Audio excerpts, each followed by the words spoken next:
Haleluya, luar biasa. Hari ini kita bisa berjumpa lagi bersama saya di channel kita Renungan Singkat. Dan hari ini kita mau bersama-sama lagi belajar firman Tuhan yang saya percaya akan memberkati kita semua. Dan firman Tuhan ini adalah firman Tuhan yang saya bawakan beberapa hari yang lalu di Persekutuan Pemuda secara online. Saya tidak bisa merekamnya, jadi hari ini baru saya membuat video renungannya. Puji Tuhan. Sebelum masuk lebih jauh di dalam pembahasan kita, mari terus dukung channel saya ini dengan menekan subscribe, loncengnya, like-nya, komennya, supaya channel saya ini semakin bisa memberkati lebih banyak orang lain. Puji Tuhan. Mari kita akan masuk di dalam perenungan kita. Nah, perenungan kita saat hari ini saya beri judul Sevisi dalam pelayanan dengan berbagai karakter. Saya ulangi lagi, judul firman Tuhan atau renungan kita hari ini adalah sevisi dalam pelayanan dengan beragam karakter. Nah, berbicara tentang melayani Tuhan, itu adalah sebuah bagian yang harus kita kerjakan sebagai orang-orang percaya, sebagai anak-anak Tuhan, sebagai anak-anak muda yang ada. Seperti judul firman Tuhan pada saat ini, yaitu sevisi dalam pelayanan dengan beragam karakter. Nah, hal pertama yang akan kita lihat adalah tentang visi. Secara umum, kita sebagai orang percaya, sebagai anak Tuhan diberikan visi oleh Tuhan. Yaitu kita bisa lihat di dalam kitab Matius pasal yang terakhir, ketika Tuhan Yesus memberikan amanat agung, yaitu jadikanlah semua bangsa muridku. Sehingga tidak heran pengajaran tentang Injil, tentang kabar baik ini yang dulunya hanya ada di daerah Yerusalem sana, sekarang sudah sampai di seluruh dunia, bahkan sampai di Indonesia. Nah, ini kenapa bisa sampai ke Indonesia? Karena ada sebuah visi yang Tuhan berikan pada para rasul, pada hamba-hamba Tuhan, dan visi ini dikerjakan, dijalankan untuk memberitakan kabar baik. Nah, walaupun secara umum ada visi yang Tuhan berikan kepada seluruh orang percaya, namun kita tahu bahwa setiap gereja, setiap organisasi, setiap wadah-wadah yang ada, pasti ada visi-visi tertentu yang sudah kita rancang, kita buat tujuan-tujuan tertentu yang kita rancang untuk memajukan pekerjaan Tuhan, untuk dapat menumbuhkan iman umat-umat Tuhan. Nah, di dalam menjalankan visi tersebut tidak bisa kita pungkiri bahwa kadangkala akan terjadi perselisihan, kadangkala akan terjadi perbedaan pendapat, dan bahkan sampai terjadi perpecahan. Nah, pada saat ini kita akan belajar bagaimana supaya ketika kita menjalankan visi Tuhan, ketika kita melayani Tuhan, ada tujuan yang Tuhan sudah berikan kepada kita bisa jalankan secara bersama-sama. Walaupun kita berbeda karakter, berbeda kepribadian, namun tidak menjadi sebuah penghalang atau menjadi alasan untuk menimbulkan sebuah perpecahan. Kita di Indonesia ini adalah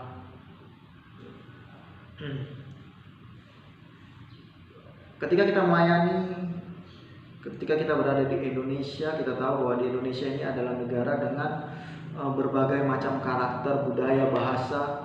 Dan hal ini adalah sebuah landasan untuk sebenarnya kita bisa saling mengerti satu dengan yang lainnya. Bagaimana kita bisa melayani secara bersama-sama. Walaupun berbeda karakter, walaupun berbeda kepribadian, namun kita bisa terus melayani secara bersama-sama. Perpecahan ini adalah salah satu siasat iblis untuk mengkacaukan, membatalkan, menggagalkan visi Tuhan di dalam setiap kehidupan kita. Oleh sebab itu kita harus jaga benar supaya kita bisa melayani Tuhan tanpa terjadi perpecahan. Nah, bagaimana supaya kita bisa sevisi di dalam melayani Tuhan dengan berbagai macam karakter? Bagaimana supaya kita bisa tetap melayani Tuhan, bisa bersatu dengan perbedaan-perbedaan yang ada? Nah, hari ini kita akan melihat beberapa hal. Ada 3 hal yang akan kita sama-sama pelajari. Bagaimana supaya kita dapat tetap bersatu di dalam melayani Tuhan walaupun kita berbeda satu dengan yang lainnya. Apa itu? Yang pertama, mengetahui karakter kita dan karakter orang lain. Yang kedua, bertanggung jawab atas apa yang dipercayakan kepada kita. Yang ketiga, hidup di dalam kasih. 3 hal ini yang kita mau sama-sama pelajari pada hari ini. Yang pertama, mengetahui karakter kita dan karakter orang lain. Nah, secara umum manusia itu memiliki 4 jenis karakter: melankolis, kolerik, flegmatik, sanguin. Nah, ini adalah karakter yang ada di dalam diri seseorang. Setiap manusia, setiap pribadi memiliki satu karakter yang dominan. Dan perbedaan-perbedaan karakter ini adalah salah satu penyebab terjadinya perpecahan, khususnya di dalam pelayanan. Ada yang hobi tampil di depan, ada orang yang nggak hobi tampil di depan. Ada orang pendiam, ada orang cerewet, dan hal-hal ini adalah hal-hal yang harus kita pahami. Kita harus mengerti apa karakter kita dan apa karakter orang lain. Pada saat ini saya akan memberikan penjelasan secara singkat ke 4 jenis karakter ini. Saya mencatat di sini yang pertama, kolerik. Dikatakan seperti ini. Kolerik atau koleris yang kuat merupakan tipe kepribadian yang tegas dan tipe seorang pemimpin. Kolerik sangat suka mengatur, suka petualangan, suka tantangan baru. Ia juga memiliki ketegasan dalam menentukan keputusan, tidak mudah menyerah dan tidak mudah mengalah. Tipe kolerik menjadi sosok yang selalu diidam-idamkan oleh orang lain, gitu ya. Hal tersebut karena terlihat sangat keren dan kuat dari luar. Namun di balik semua kesempurnaan dirinya dan jiwa kepemimpinannya yang besar, orang kolerik cenderung jarang bersenang-senang. Itu ya kelebihannya. Kekurangannya apa? Terlalu terpacu dan menyukai pada hal-hal serius sehingga melupakan kebutuhan dan waktu yang santai, menyenangkan. Kehidupannya terpacu pada target, tujuan, dan hasil. Itu kolerik. Itu yang pertama. Yang kedua, flegmatik. Flegmatik itu kepribadiannya seperti apa? Di sini saya tulis pribadi yang mudah diatur. Kalau kolerik suka mengatur ya. Kalau flegmatis mudah diatur, suka diatur. Cenderung diam dan kalem, suka mengalah, memiliki rasa toleransi yang tinggi. Ia juga mudah untuk disuruh dan selalu mau melakukan. Suka mengalah dan tidak menyukai konflik. Orang dengan tipe ini suka dengan kehidupan yang damai-damai saja dan tenang. Apabila dihadapkan pada suatu masalah, maka dia akan mencari solusi dengan cara damai dan diselesaikan dengan tenang. Tipe flegmatis mampu bersabar dalam kondisi apapun, gitu ya. Itu kelebihannya. Kelemahannya apa? Cenderung mengalir apa adanya dan terkesan tidak memiliki impian dan pendirian hidup yang tegas. Sulit menentukan pilihan, tidak pandai memberikan masukan atau gagasan baru. Itu flegmatik. Jadi orang flegmatik itu kalau ditanya cita-cita biasanya ya mengalir saja. Itu biasanya orang flegmatik. Terus selanjutnya melankolis.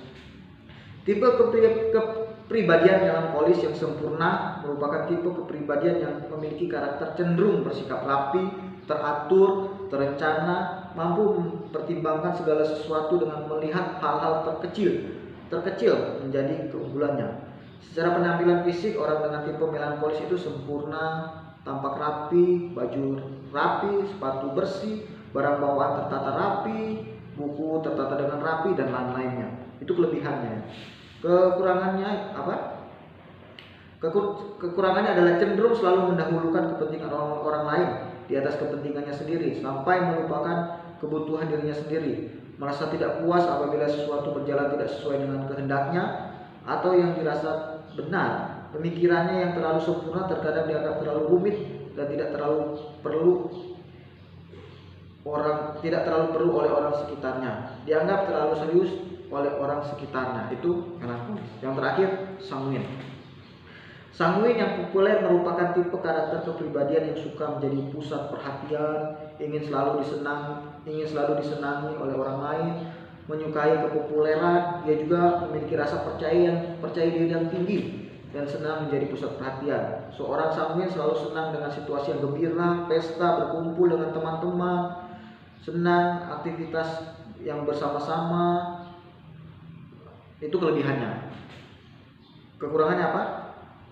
Orang sanguin itu adalah orang yang tidak terorganisir, tidak mudah mengingat hal-hal yang terperinci, kurang serius dalam apapun. Ia juga kerap mempercayakan apa yang kepada orang lain untuk melakukan pekerjaannya. Terlalu mudah ditipu, kekanak-kanakan, merasa sebagai orang tanpa kesalahan, berbicara terlalu banyak, mementingkan diri sendiri, menjadi salah satu kelemahan dari orang ini, itu sanguin. Nah, apa yang menjadi karakter kita?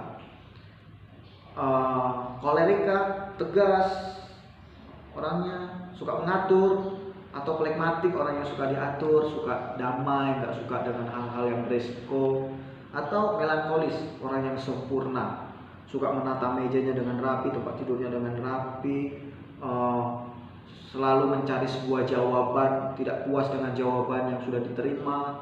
Atau sanguin, orangnya itu happy, percaya diri, banyak bicara, suka tampil di depan, orangnya ribut. Nah, kita yang mana?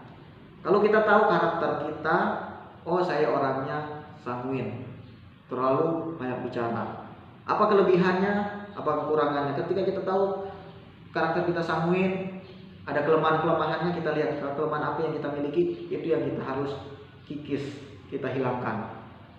Karakter kita kolerik, orang yang tegas, suka mengatur.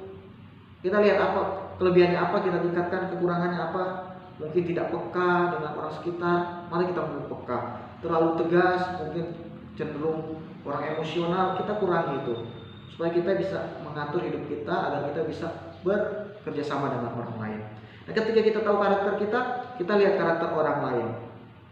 Orang yang berinteraksi dengan kita, yang sering berkomunikasi, yang suka melayani bersama-sama dengan kita lihat, oh orangnya ini sanguin, orangnya cerewet. Jadi kita harus maklumi kalau dia banyak bicara. Oh orangnya ini melankolis, orangnya suka baperan. Ketika kita menegur, kita harus bedakan menegur orang melankolis dengan menegur orang sanguin. Nah, itu ketika kita tahu karakter kita tahu karakter orang lain. Semakin kita belajar tentang karakter ini, semakin kita mengerti seluk-beluk karakter kita, kelebihan dan kekurangan kita ketika kita memperbaikinya, dan semakin kita tahu karakter orang lain, kita akan menjadi orang yang sangat bijaksana dan mampu bekerja sama di dalam melayani Tuhan. Itu yang pertama. Yang kedua, bagaimana supaya kita tetap bisa sevisi, sejalur, satu tujuan di dalam kita melayani Tuhan dengan berbagai-bagai perbedaan. Yang kedua adalah bertanggung jawab atas apa yang dipercayakan kepada kita. Nah, kita mau buka kebenaran firman Tuhan di dalam kitab 1 Korintus pasal yang ke-12. 1 Korintus pasal yang ke-12 dari ayat yang ke-12 sampai ayat yang ke-31. Panjang, tapi kita akan melihat beberapa ayat saja untuk menjadi pendahuluan kita. Saya baca dari ayat yang ke-12, dikatakan seperti ini. Karena sama seperti tubuh itu satu dan anggota-anggotanya banyak, dan segala anggota itu sekalipun banyak merupakan satu tubuh, demikian pula Kristus. Sebab dalam satu roh kita semua, baik orang Yahudi maupun orang Yunani, baik budak maupun orang merdeka, telah dibaptis menjadi satu tubuh, dan kita semua diberi minum dari satu roh. Karena tubuh juga tidak terdiri dari satu anggota, tetapi atas banyak anggota. Andai kata kaki berkata, karena aku bukan tangan, aku tidak termasuk tubuh, jadi benarkah dia tidak termasuk tubuh? Dan andai kata telinga berkata, karena aku bukan mata, aku tidak termasuk tubuh, jadi benarkah ia tidak termasuk tubuh? Dan seterusnya. Nah, dari ayat-ayat ini kita bisa melihat bahwa kehidupan kita sebagai orang percaya itu digambarkan dengan sebuah anatomi tubuh seseorang, tubuh manusia. Ada kaki, mata, telinga. Dan kehidupan kita sebagai orang percaya itu, kita tidak bisa mengatakan bahwa saya tidak dibutuhkan, mereka dibutuhkan. Atau kita berkata saya yang dibutuhkan, mereka tidak dibutuhkan. Tidak bisa. Firman Tuhan katakan bahwa kita adalah anggota-anggota yang diberikan tanggung jawab masing-masing. Ada yang diberi tanggung jawab sebagai kaki, ada yang diberi tanggung jawab sebagai tangan, ada yang diberi tanggung jawab sebagai mata. Nah, yang harus kita kerjakan supaya kita bisa sevisi di dalam melayani Tuhan, kita harus bertanggung jawab atas apa yang dipercayakan kepada kita.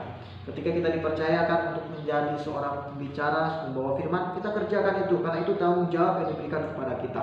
Ketika kita dipercayakan untuk membawa doa, itu adalah tanggung jawab yang diberikan kepada kita. Ketika kita diberi tanggung jawab untuk membersihkan lingkungan, itu adalah tanggung jawab yang diberikan kepada kita.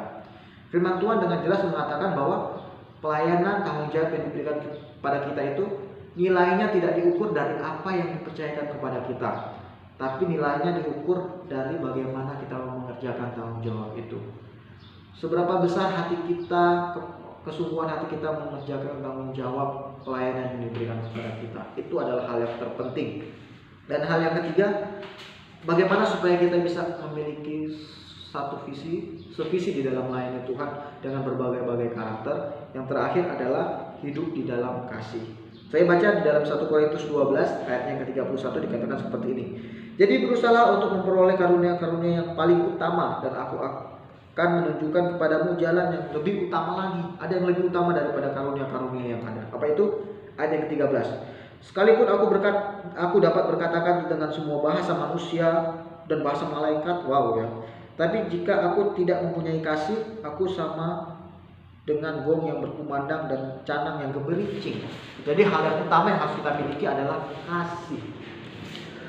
Kalau kita mau sevisi di dalam melayani Tuhan, kalau kita mau memiliki satu tujuan, walaupun kita berbeda-beda karakter, berbeda kepribadian, tapi kita mau sevisi di dalam melayani Tuhan, hal ketiga yang harus kita lakukan adalah kita harus mendasari hidup kita dengan kasih. Kasih itu yang akan membuat kita dapat melayani bersama-sama, dapat berjalan bersama-sama. Setiap perbedaan-perbedaan yang kita miliki, perbedaan-perbedaan yang orang lain miliki, itu akan disatukan dengan kasih. Dengan kasih kita akan melihat bahwa kekurangan-kekurangan itu adalah hal-hal yang harus kita tutupi, kita lengkapi. Nah, dengan demikian kita bisa melayani dengan sevisi daripada Tuhan. Perpecahan akan bisa kita hindari. Kita bisa melangkah bersama-sama. Asalkan apa? Kita tahu karakter kita tahu karakter orang lain. Asalkan apa? Kita menjalankan tanggung jawab kita sebaik mungkin. Asalkan apa? Asalkan kita hidup di dalam kasih.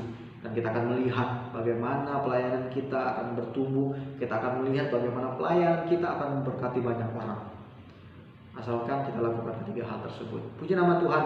Tuhan memberkati kita semua. Biar lewat firman Tuhan ini, renungan ini dapat membuat kita, menyadarkan kita bahwa kita harus melangkah bersama di dalam menjalankan visi Tuhan. Tuhan memberkati kita semua.